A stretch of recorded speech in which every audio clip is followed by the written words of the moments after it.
Welcome top news today. Before Donald Trump was elected 45th President of the United States, most Americans would probably have said it was almost impossible for that to happen. So imagine what must have been going through the minds of the people who worked for the 44th when it did.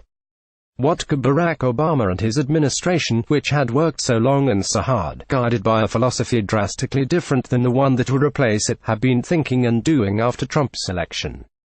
The Final Year, a new documentary directed by Greg Barker and hitting theaters on January 19, provides at least a partial answer. The film features comments from people like former U.S.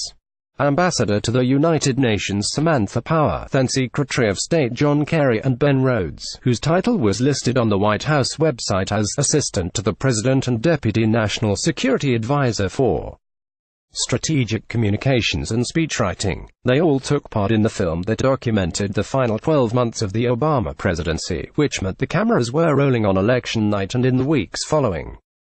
Keep up with this story and more by subscribing now. In a clip from the film provided exclusively to Newsweek, we see Kerry and Rhodes coming to terms with what Trump's victory means for both the legacy of the work and the American public.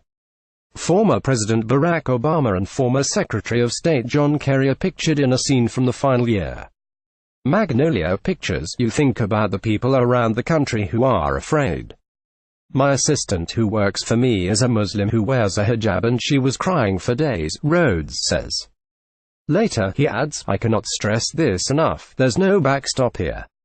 I mean, I think people assume, well, there's some grown-up somewhere, right, who will make sure he doesn't, screw up too bad or something, but there's not. Kerry, meanwhile, seems to peer into the future and warn about the incoming president and his administration's willingness to rely on alternative facts. Kellyanne Conway, counselor to the new president, coined the phrase in a Meet the Press interview on January 22, 2017. You have a responsibility, morally, to make judgments that are based on facts, not fiction. Kerry says in a voiceover as he sits behind a desk, picking up the phone, going through files and rubbing his eyes in what appears to be a mix of exhaustion, despair and determination.